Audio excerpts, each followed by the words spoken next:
Welcome to Mommy's on a Call, your sacred space to laugh, learn, and feel like a real grown-up human for a hot minute.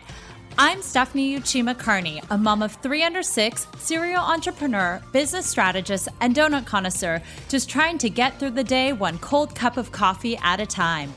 I believe that with more intention, a positive mindset, and self-care, it is possible to thrive in motherhood, business, and life. My mission is to uncover the daily rituals, life lessons, real-life tactics, and favorite tools to inspire and empower you, mommy, to get the most out of life every single unpredictable day. So grab your headphones, tell your kids you're on the potty, and tune in weekly for some laughs, knowledge bombs, and plenty of real talk with real moms, and maybe a dad or two. Welcome to the Mommy Pod. Welcome back to Mommy's on a Call. Today, I'm excited to bring to you Jen Saxton. Jen is the founder and CEO of Tot Squad, a marketplace that connects new and expecting parents with health, wellness, and safety services like car seat installation, sleep consulting, babyproofing, and lactation consulting. Jen is also an alum of Duke and a Kellogg MBA, and she's a serial entrepreneur, having sold her first business in 2020. She was also part of the 2020 Techstars Anywhere accelerator. But above all, Jen is the mom of 2, Charlotte and Sophie, aged 7 months and 3 years. Welcome, Jen. Hello, I'm happy to be here. Excited to have you. Before we get started, I wanted to know, what's your biggest mom win of the week? Oh my gosh, my biggest mom win of the week. Well, we took our kids to Disneyland last night and neither of them got lost, but the 3-year-old tried repeatedly to run away. I resorted to putting a little lanyard on her that says "if lost," and it has my phone number on the inside, and I tucked it on the inside of her Ghostbusters costume because she just runs so fast. Oh my goodness, what did you dress up as? We were all Ghostbusters. Okay. This is like my husband's childhood fantasy. We have 2 little girls, but like they like Batman and Ghostbusters because he gets them into those things. And the baby was the Stay Puft Marshmallow Man, which was like the highlight of my life. This is just like adorable little baby. And everybody thought she was a boy, but I don't care. It was very cute. And we got complimented everywhere. And my 3-year-old carried around a little like Slimer stuffed animal from eBay that I found. We were popular. Are you going to be Ghostbusters for Halloween also? Probably, because I don't have the energy to find another costume. I'm impressed, by the way, to go to that at night, because I know it's like at night. And so to bring them, that's major props. I can barely stay past 6. Yeah, no, then maybe that's not my mom win. My mom win is I hired my nanny to drive down to Disneyland at 7 p.m., pick them up, take them home, and put them to bed while my husband and I stayed for 4 more hours. Okay, well then that is a win. But anyway, that is actually a good win, because then you got a date night out of that. Totally. We went with a couple of other friends. We had a great time. We rode the big kid rides that you can't ride when you're walking around Disney with a baby. We had a great time. Oh, amazing. Well, on that note, I know you have 2 kids, but give the audience a little bit of context of your family structure. You know, what are the roles that you and your husband play, kids, work-life dynamic? Give us a little picture about what that looks like right now. Oh my gosh, my life is crazy. I'm sure everybody says that. My husband is a filmmaker. And he does like indie crime thrillers that are like dark. He had this great movie that went Sundance last year that's like about a wannabe porn star that kills his best friend with a machete or something. And I work in the baby industry. And like, it couldn't be more opposite. Babies and porn, sweet. It's I always have to caveat, I'm like, it's not a porno. Like, it's just about the porn industry. It's amazing. And so he works on a lot of creative pursuits. He does a lot of editing and other things. And I'm a founder CEO. I've been a startup founder for, I guess, 11 years now as a business owner and growing and scaling businesses, which is a whole adventure. And we had one COVID baby, got pregnant in June 2020, and she was born in February. Being pregnant in a pandemic is not for the faint of heart. It is quite a scary, stressful time. Although, especially did you like all of a sudden people were like, you have a baby? Like, where did that come from? It was really funny. Well, because I started my business so long before I had a baby that I I had kind of like had this persona that I was the person in the baby industry with no babies. And actually it was great because by the time I had my daughter, I had so many industry contacts. I'm not even joking you. I received like almost 50 strollers and car seats. Like every brand gifted me. My husband is like, what are we doing with these? Like only one stroller fits in each car. Like get these out of the garage. You don't need all these things. I have to test them. I have to make videos. I have to like have an opinion about all of them, which is great. So that's my first daughter, Charlotte. She's 3. She was 18 months old when COVID hit, which was a really challenging age because she like wouldn't watch more than 5 minutes of TV. Like, mine was 20 months said, like, when COVID hit. So I completely feel you. Yeah, I was like, being quarantined with somebody who only says woof and moo is like not the most helpful. Intellectually stimulating. Totally. So we finally just got her to start preschool this summer. I wanted to wait till the baby was like at least 3 months old and had a little bit more of immune system going on. Besides, I got vaccinated while I was pregnant. I'm breastfeeding, trying to get the antibodies, like kind of all the chaos of all that. But mostly I'm just delighted to have my 3-year-old in half-day preschool now and out of the house so that, she can get her stimulation elsewhere. And were you both working out of the house or do you work in the house? What's kind of that role? Yeah. I mean, I briefly tried to work from home. It was kind of crazy because I sold my business on March 12th of 2020. And it was very stressful. Didn't know if the deal was going to go through with all the chaos of the world shutting down that week, and had planned to just continue renting my little office in the back of the space after the new company took over. But then they decided not to renew the lease because there was a pandemic, and like, who needs a retail space in a pandemic? So I lost my office. And it was like that June, it was also when the Black Lives Matter protests started happening. And I'm in Sherman Oaks, and all of Ventura Boulevard here in Los Angeles was completely boarded up. It was a really, really scary sight to see, and just like a very tumultuous, scary time. So like we boarded up the front. My husband's like, you cannot be like working alone in this building. Like you need to come work from home. But I lasted like 3 days. I was like, I cannot be here with the chaos of the children, like making sounds. So I like briefly tried to WeWork, and then I landed at my other friend's place and I'm subletting an office there. But my team has now moved to fully remote. Wow. So, and do you have childcare at home? I know she's in preschool now, but with the younger one, do you have a nanny? Yes, we have a nanny. And the only reason I only put my older daughter in half-day preschool is because the nanny speaks Spanish to them. And I want her to keep learning Spanish and speaking Spanish. So I'm like, if I'm paying for the nanny for the little baby anyway, I might as well bring the preschooler home to keep working on it. That's amazing. Well, I want to step back a little and talk about your pre-mom life, because I think it's really interesting that you ran a company that's based around children when you didn't have any kids yet. And then not only that, you sold the company and you now have 2 kids and you're starting something again.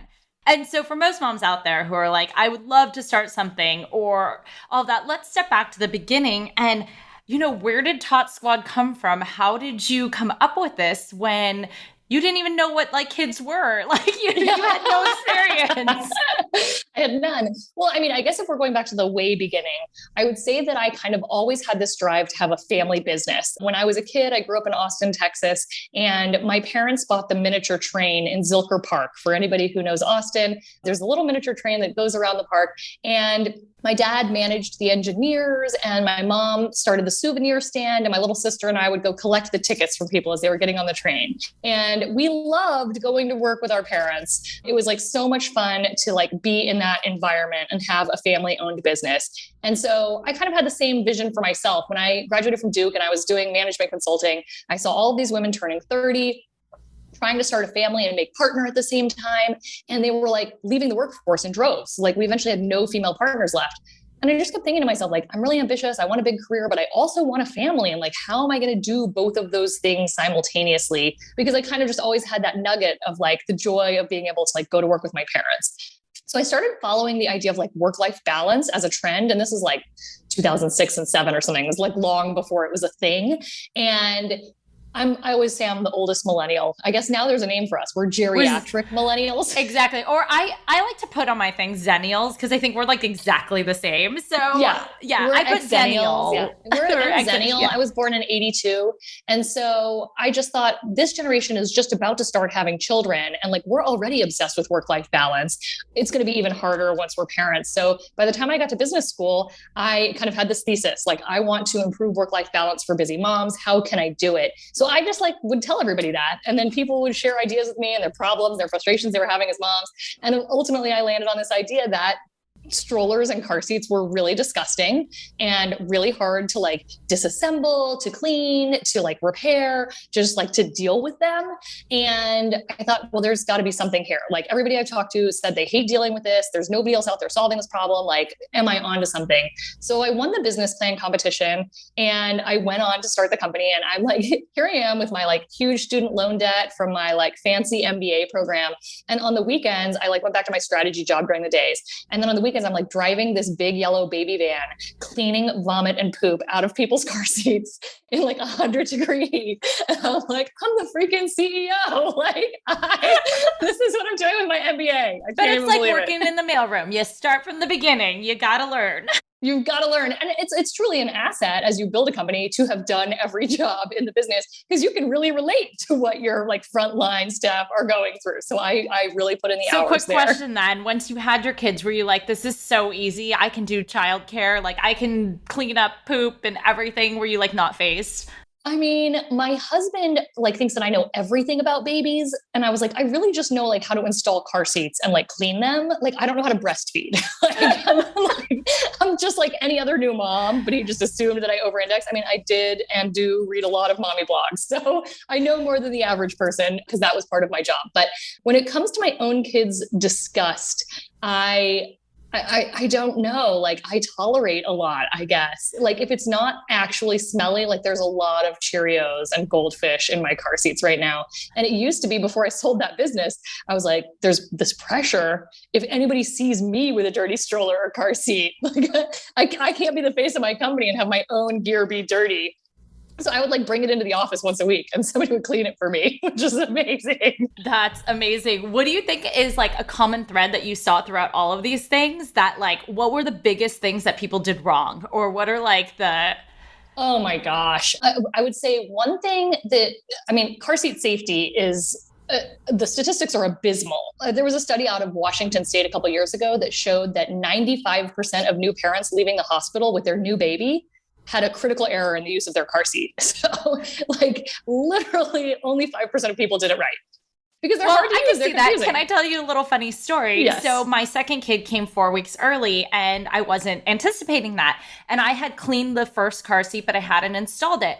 And it was still in the wash. And so my husband was at home and he's like, I don't know how to do this. And I was like, well, we have a brand new car seat that's in a box. I was going to return it to Bye Bye Baby. Why don't we just bring it? He brings the whole car seat attached to the base and everything into the hospital room. And he's like, I have no idea how to unlatch this. I don't know what to do. I was like, it's not in the car. And he's like, hey, he brought literally the entire thing. So I can see why that 95% of people would not do one thing right. Well, I know we did a mom win. Maybe I'll share my mom fail. So, I mean, I've been a certified child passenger safety technician since 2009. My daughter was born in 2018.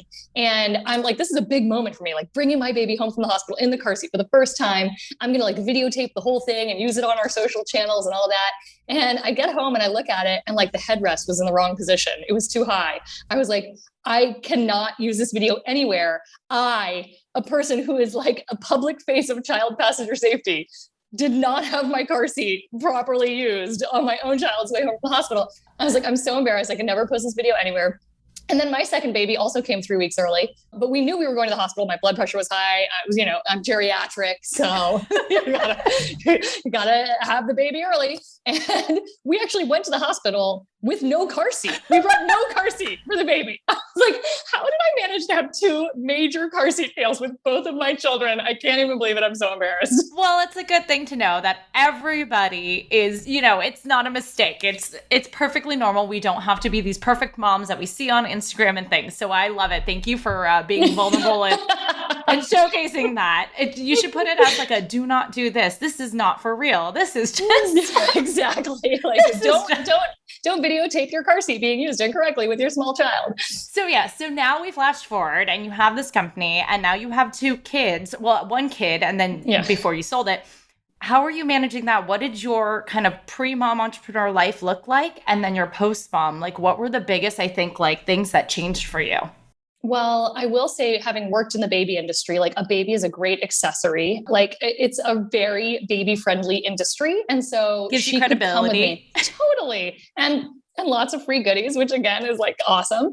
And I had started before I had my own babies, having an infants at work policy. And I thought it was just like a mom friendly way to get some of my employees back to the office earlier. And everybody who works at Tot Squad loves babies. Like, don't work here if you don't love kids. And so I had moms that would come back to work after 6 weeks, part-time, maybe 1 or 2 days, but they would bring their baby with them up until the baby's like 6 or 7 months old. Cause like, they're not mobile. They sleep most of the day. Right. But once they start moving, it's game over. Game over once they're crawling, like, which my daughter just started crawling last week. So I'm like, oh my gosh, my life is over. But I think that having set that precedent with an employee before I brought my own daughter into the world was great. It didn't look like the CEO like just made up some policy where you can bring your baby to the office, like just for me, because we'd had other people use it before, which was really awesome. And I feel like that helped like ease my way back into the office and being a working mom. But I mean, so much changed. Like, again, I was the single person in the baby world with no babies. So I would like on random Tuesday nights, go to the working moms meetup in Santa Monica. I would like go to these things, be like, what are you doing here? You have no children. You're so weird. But it was that kind of like networking and hustle that really allowed me to build my business. I was never big on paid marketing. I did everything very much grassroots, bartering, partnerships, just like straight up sales, biz dev has always been the way that I've grown my companies. And so it's all about just like the networking and the hustle and getting out there and meeting people. So I'm actually curious on that note, because I'm a true believer that networking and like who you know is really important in growing your business over paid advertising. I know that's controversial. A lot of people will say like, no, paid marketing. I mean, there is an extent to pay. But now in this, like, say, not post-COVID, but like, you know, in this different world where a lot more things are either online, people are still not comfortable going out.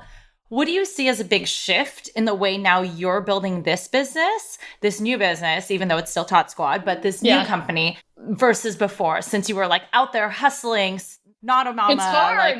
Like, what are you doing differently? It's hard. I mean, as an extrovert, like COVID has been hard for me. I'm like, I love to be around people. And as much as having a fully remote team has been amazing because I've been able to like get access to talent that like I wouldn't have had otherwise, it's hard and very lonely to be here all by yourself. And I think that sometimes we do have to use that like chit chat portion of a meeting to like establish some connection when you're on video chat all day, which is so exhausting. Like, I feel like we've moved into this world now where things that used to just be a call are now a video chat. It's like, why can't they just be a call again? Like, I'm tired of looking at myself on the camera all day. I actually started to push like hide self view on Zoom because it would be distracting. Smart. Yeah. It started to get distracting. Like, I'd be like, why am I touching my hair? What am I doing? Like, and so I get that. I miss that interaction. Totally. I mean, I think for me, I love to go to conferences and trade shows and things because you can just like make so many connections in like a very short period of time. And I feel like nobody has really mastered getting those done virtually. Like, I might block out my calendar. This happened last week. Techstars had like a big all day conference. I blocked out my whole calendar for the day so I could like really be part of this conference.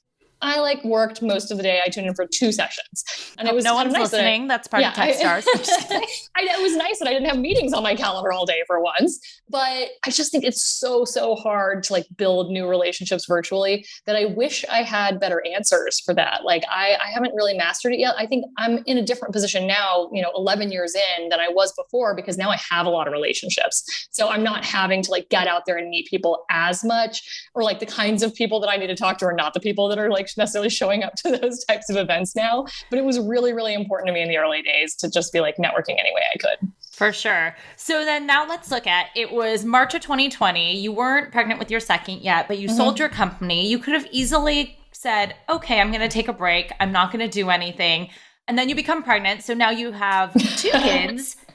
What made you, or what inspired you to, go forward and do a new company instead of maybe taking a different route? Because I know there's a lot of moms out there who might take a pause in their, career because of children, and they want to get back into things, or they want to start a company. I mean, you did Techstars, I think, pregnant, or did you have your kid yet? No. Yeah, and I had one. That is a big commitment. And actually, Techstars with any child, like, is a lot. And so I'm just curious for you, like, to those women out there and moms who might like need that push or want to know, how did you do it? How did you do it? Yeah.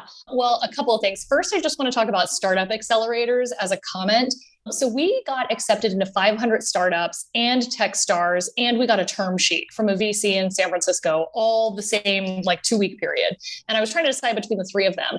And it was really hard for me. And this isn't necessarily a ding on 500 startups specifically, but they wanted you to move to San Francisco for 3 months. And that's how every accelerator in the world pre-COVID worked. Like you had to relocate. And I was like, this was literally designed for tech bros, like in their early 20s, not like moms, my management team, like we have kids, we have husbands with jobs and like kids in schools. Like we can't just go to San Francisco for 3 months. Like that's not mom friendly at all. And so we actually got into the Techstars Anywhere accelerator, which was their only one that was intended to be virtual. Like there were 3 in-person 1-week meetups and the rest of it was all virtual. And I was like, why can't the rest of the world do this? So I'm delighted that there's so many more virtual accelerator options. We should just create a mom now. accelerator, something that helps like, parenting and work stuff, but also has people in it that are moms. Yes. Well, somebody is kind of doing something similar to that. It's called Parenthood Ventures. Okay. The founder, Charlotte, has a great Slack group for early stage family tech, parent tech companies that are trying to solve problems for families and parents and caregivers.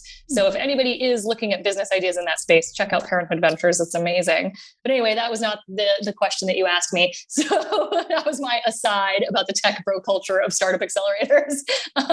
So for why did I not take a break when I sold my business? And like, how did I decide I wanted to do it again? Because like, I did 10 years in the first business. This is like a very long time to be building and growing something. And it's exhausting and it's a roller coaster and all of those things. The short answer is that it kind of happened simultaneously. I had a new idea. So when Charlotte was born, my 3-year-old, in 2018, that very same month, the old business was cleaning service for strollers and car seats. And we were scaling it kind of like the Geek Squad with little service centers inside of Bye Bye Baby stores. So I think we were opening in like 30 stores and 10 markets all over the country the month after my baby was due. So they gave us the green light in August 2018 and she was due in September. I was like, okay, so I'm 9 months pregnant and I need to raise a Series A and open in 10 cities and have a baby. Sure, I could do that all next month. I did not raise the Series A, but we did open and I did have the baby. And we were really growing that business. But I quickly realized as a mom myself, all of a sudden, after many years of eating, breathing, and sleeping the baby world, that I had way bigger problems than just a dirty stroller. and I was like, why is it so hard to find a lactation consultant and a sleep consultant and all of these providers? And I want night nannies. There's no national brand name in any of these categories. And what if instead of being the company that employs these hourly workers that clean gear, what if I could become a tech company like a Glam Squad or an Uber, a marketplace that just connects end consumers with a service provider? And I started tinkering with that idea. And then it quickly became apparent to me that I could not run the existing cleaning business all over the country and start this new tech company and be a new mom all at the same time. Something had to give. And so I was actually just trying to explore my options of how could I go in this new direction? And it occurred to me maybe I should try to sell the cleaning business. And so I actually sold that business to enable me to pursue the new idea that I had because I had become a mom. And it was amazing. So it was not a personal exit for me. I did not actually take any cash out of the transaction, but I formed a new company and the new company acquired the Tot Squad brand name from the old company. And the rest of the business was acquired by BabyQuip, which is the world's largest baby gear rental marketplace. So you kind of sold part of the company to yourself. Kind of, yeah. So I was I used to say I was divesting part of the business, the cleaning service, but after all the legal schmancy stuff is done, we actually have a new company that acquired the brand name. And so, yeah, this is Tot Squad 2.0. Here we are. And we're selling services through Walmart.com and Amazon.com and helping connect moms to these service providers all over the country. It's great. And I was going to say, did you take maternity leave at all after your second?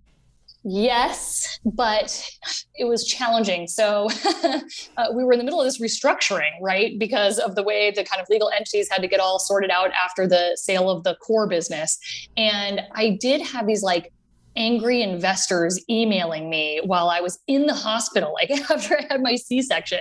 And I had this call set up for them to meet with the BabyQuip founder 4 days after my baby was born. And there wasn't really anybody else who I could pass that to run it. And so I tried to send out a meeting reminder. I had a C-section. I was on a lot of painkillers. I sent out the meeting reminder see you guys all at 11 a.m. or something. And then I joined on the Zoom and there's 2 people. And I was expecting a much larger group to show up. And then somebody's like, oh, well, I thought it was at 1 o'clock, not 11 o'clock. I look at my calendar, like, sure enough, I had the time totally wrong. Then I had to send a correction email out to all the investors being like, sorry, it's not at 11, it's at 1. I got the time wrong. Like, this is why you should not be working 4 days after you had a baby. Like, what was I thinking? Why didn't I just cancel or move this call? Like, this was so dumb. I was just so embarrassed. But I did hire some great people to like run the business while I was out. So I was trying to take like a full 2 weeks unplugged and then just check in once or twice a week. That lasted maybe 6 or 8 weeks. And then I was probably ramping up to work like 10, 20 hours a week towards the end. So I was very intentional about it. So for any mom that's a business owner, I think if you're going into a maternity leave, you know you're about to have a baby, my advice to you is to be very intentional. I hired an executive coach and I worked with her to outline, these are the things in my business that I am going to engage in. Like, if we have this huge new deal coming from Target, like I want to be on that phone call, like I will make it happen. And these are the things I'm not going to engage in. Like I am not going to renew the financials or review the financials this month. I am not going to deal with customer support tickets if somebody's angry and had a bad experience. Like these are things that can be delegated. And so I actually wrote out the list, like things I am not doing and things that I am doing. And that was communicated very clearly with everybody on my team. So they knew what to escalate to me and what not to. And how did you keep those boundaries? I actually unsubscribed from a lot of my Slack channels so that I just wouldn't see it because I knew I couldn't resist the temptation. Like if I see the conversation happening, I can't not participate. Like it's just too hard if I know that I know the answer and can help. So I had to disengage. I put up an out of office. It was a little witty. It made me happy. It's like, oh, I'm without access to like email or clean, like cleaning myself, showers, like you say, like clean clothes, showers. I don't have access to any of these things. And I got a lot of fun responses to my out of office, but I got the out of office, but I was still checking the emails every once in a while so that I could like know that if I didn't want to respond, they got my out of office. But if I did want to respond, I could jump in. Well, now in the day-to-day of being a mom, being a business owner and all of that, do you create any boundaries or space for yourself, for your, like, whether it's self-care, or do you have any sort of routines you do daily? How do you replenish you? I'm working on that. So my husband and I are in the process of rolling out the fair play system. Eve is going to be on my podcast. Oh my God, Eve is the best. I'm like, so I'm interviewing her, I think in a month. And I'm like, I'm nervous. Don't be nervous. She's so nice. I'm so excited. She's like, I want to learn all the things. Exactly. I also she's writing a new book called Unicorn Space. And I'm like, I really want to know once I have the time, what do I do with it? Yeah. What is my unicorn space? I don't know. So anybody who hasn't read Fair Play, please go read it. Eve Rodsky, she's a genius. I did not realize in the whole book, she doesn't say this, maybe because it wasn't true at the time, but her husband was one of the co-founders of Hello Sunshine with Reese Witherspoon. And they just sold that company for like $1 bazillion. And I was like, yeah, go Reese Witherspoon, go you. And I was like, and this is why Eve talks about her like very powerful, successful husband, but maybe doesn't. Now it makes sense why she was a Reese Witherspoon book club thing. Totally.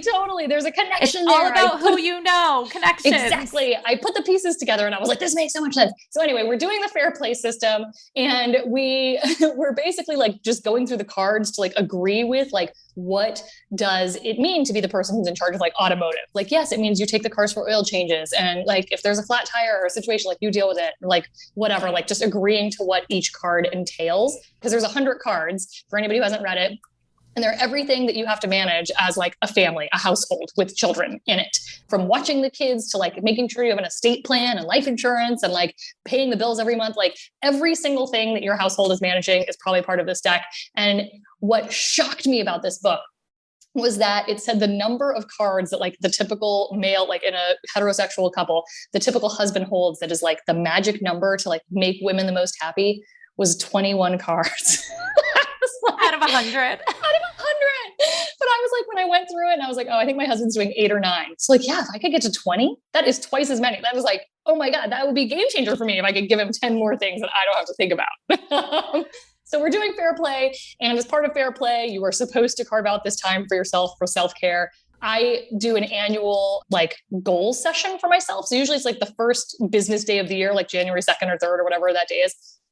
I go to like a nice hotel on the beach or something by myself. And I have this little workbook that I do, and I do my business goals for the year and I do my personal goals for the year. And this year I had some self-care goals written out. Like I wanted to start tennis lessons again. It's been like 20 years since I played at Duke and I'm not good. And I wanted to have more time just like checked out, like not checking my phone, whether it's like drinking wine with my girlfriends or just like intentionally carved out time where there is no guilt that I'm not working. Cause that's like, I struggle with that. When I'm not working, I feel like I should be working. When I'm working, I feel like, I think everybody has that issue. So really carving out that time where I'm like unplugged and checking out. So I did start my tennis lessons. I was so proud of myself. And then like 3 weeks in, I broke my toe. So I've been offline. No. Frantically cleaning my house before my mother-in-law arrived. I like stubbed my toe on the snoo. Oh my goodness. True story. So I'm going to get back into the tennis, but I encourage people to really think about doing quarterly annual goals planning sessions, and not just for work and not just your professional goals, but thinking about what are your personal goals for the year as well. Do you have any sort of morning routine, or is it just like get up and go? So here's one of my mom hacks is I like hire the nanny to come early and help with the morning routine, because like right now between nursing the baby, trying to get the toddler ready, because this is our like first time even having a morning where like the kid has to be out of the house. Because since during COVID, she was home with the nanny the whole time. Like we'd wanted to put her in daycare at 18 months, but then there was a pandemic. And so previously I didn't have to worry about if I left for work and she was like in pajamas and hadn't had breakfast, because the nanny would just deal with all that. Now it's like, I've got to nurse the baby, dress the kid, feed the breakfast, like do all the things. So she comes early and helps like wrangle the toddler while I'm on baby duty. And then we switch. She keeps the baby. I drop the toddler off at school, and it's great. But like my time for putting on makeup and like thinking about, my husband works late at night on his like indie crime thrillers. Is that what we're calling it? I'm just kidding. That's right. So he's often asleep in the morning. And I feel like I'm like tiptoeing around my bedroom, like trying not to wake him up because I know he was working so late. So it's hard. It's hard to have a good morning routine, like get in and out as fast as I can. How do you and your husband get time for you? Like, do you have any standing date nights? Like, how do you communicate in your relationship? I don't know that we're that great at having like standing date nights, but like I'm trying to get better about hiring a babysitter and not feeling bad about it. Cause I think I was doing this math before of like, okay, last Saturday we went to go see Modest Mouse. Like I loved that band, and we went downtown. We were like so excited about our date night. The acoustics were horrible. The whole concert was a bust. But it was like, I used to do this math where it's like, okay, well the babysitter is going to cost like $15 or $20 an hour times 4 hours. Like, is it this thing really worth $60 to like pay the babysitter? Do I need to go to this movie that bad? Plus you pay for the actual date, and then all of a sudden it's like a $500 night, and you're like, what just happened? What just happened? This is crazy. And so I feel like I'm like trying to like stop focusing on that, because like we're like an early stage startup founder and an artist, a budding filmmaker. Like we don't have a ton of money yet. And so we, like I don't have a lot of money to just like spend on extra things like that. But I think I just have to like put it in the calculus of like, this is an investment in my marriage and my personal sanity. Like we were talking about vacations, like Disneyland even. It's like, that is not a vacation. That is like working remotely of parenting. Like, well, so we always said it's job relocation. So we always say when you go on vacation, it's not vacation. It's called job relocation. You're just relocating your parenting in another place exactly. with none of your things that you are accustomed to. So then it's actually more work. Exactly. It's like, it's so much harder. One of my friends actually travels with a nanny, and I'm like, I might have to get on that train. That feels like if you're going to have like one vacation a year and just like, instead of doing like lots of little vacations, like do one big one and just like hire the help. Yeah. I don't know. I'm like big on like my personal space. And so it's like, I know people who do that, but I'm just like, I like I don't know. I don't want you here. Yeah. It's like, I want my privacy, but then I want the help. So it's like, so this time we're going to Hawaii with my parents. Very smart. Yes, very smart. So. Yeah. We've been thinking about getting an au pair just to have like more flexible childcare on a budget, but I just can't get over the fact that they're going to be like right there upstairs in my house, like a few doors down. I don't know. I just want more privacy. Yeah, no, I completely understand. Well, let's see. Okay. So before we wrap this up, to any moms out there, any final words on just, I guess, like looking to get back into things, looking to do a startup, like, would you say yes, no? What would you look for? Like, why would you go forward and do it? Yeah. I mean, I think a lot of people are always telling moms, like, just go for it. Just do it. Like, don't wait, start your business. I give a little bit of a nuance on that advice. Like I 100% encourage everybody who has a passion and idea to like go for it and figure it out. but I always say, don't quit your day job until you are in revenue, because there are so many parts of starting a business that have to happen before you actually start earning any money, like filing for all of your business licenses. And in California, it always takes forever here. You have to like choose a name, get the URL, design the logo, design the website, figure out the pricing. Like there's a bazillion little elements that go into it that until you actually start to see cash flow coming in on a regular basis, you can do it on the side. And so, and maybe it's on the side of parenting before you're investing in hiring the nanny. You can do it full time. But I think that there's enough of the like kind of startup process that can happen on the side, whether you're a full-time parent or a full-time employee somewhere. Do all of those things first. And when you start to feel a little momentum and some excitement, like that's when it's time to quit your job. Like I said, after I finished business school, I was starting my business while I went back to my strategy job. And sometimes I was working from 9 a.m. to 3 a.m. Like I had no children, but I was just working full-time job on my startup and a full-time job on my like day job. And it was amazing. And the moment I knew it was time to quit my job was when I got booked on Shark Tank. And unfortunately, my episode never aired. It was like a total bummer. Like my helper person was standing in the wrong spot. So like the edit looked weird or something. I got a deal with Mark Cuban on the show. They never aired. I was so bummed. I walked away from the deal offline afterwards. But I was going to actually ask if they honored it, even though you weren't on it. They would have, yeah. But it was just like my strategy going into the show was like get a deal even if it's bad and then renegotiate offline. And I quickly realized I didn't actually want any sort of deal. Well, and I was going to say Shark Tank is really, I think most people don't realize it's really a marketing play, not really like a money play. So. Totally. So I was like, I don't want this deal. This deal is bad terms. So I didn't take the deal. My show never like left, but it was like, I can't go on Shark Tank and say I have a full-time job. Like they'll eat me alive. Like I have to be all in on the business. So that was kind of what gave me the like courage to finally jump ship and start working on my business. But I think like, you'll know when your business is starting to consume more of your time because more customers are demanding your product, or like you're starting to just feel that momentum. And it's not just that like sense of like, I have so much to do and you have this long to-do list of ideas of things to try. That's not the time to quit your job. Like keep trying those ideas on the side. And when you actually start to feel the momentum, that's when you can like think more about taking the risk. Great advice. So I'm wondering, what is your superpower that you gained once you became a mom that makes you better in either business or life? Oh my gosh, my superpower when I became a mom. I was going to say my superpower is like negotiating. I love negotiating. In fact, my husband and I, whenever we go get a new car, they all think that he's the bad cop and I'm the good cop, but like they don't know he's just a decoy and I am the good cop and the bad cop. I'm going to I'm going to get the best possible deal. And I think that superpower has like started to come in very handy with a toddler. I'm like learning new nuances to my ability to negotiate with, she's like really cute and she's also a terrorist. I think there was actually a book or something that was like negotiating with toddlers is like negotiating with like terrorists. And it's like something along the lines of that. Okay. I'm going to need to find that because that sounds right up my alley. So yeah, I feel like I'm doing a lot of negotiating and using all these like MBA strategies of like redirection and like distraction, like red herring, throw this out there.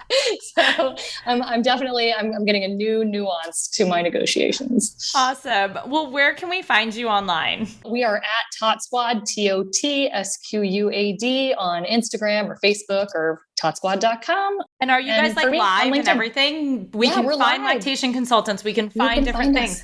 You can find different things. And you will, next month, we will be launching in 500 Walmart stores all over the country where you'll actually like next to the car seats, you'll be able to scan a QR code and buy a car seat installation service from right there inside the store. So really excited about some of those new launches that are coming up. Amazing. Well, thank you so much for joining today, Jen. I loved having you. Thank you. Yes. Thank you so much, Stephanie. Thank you so much for listening to this episode of Mommy's on a Call. Your support means the absolute world to me. You can find the show notes for this episode and other goodies over at mommysonacall.com.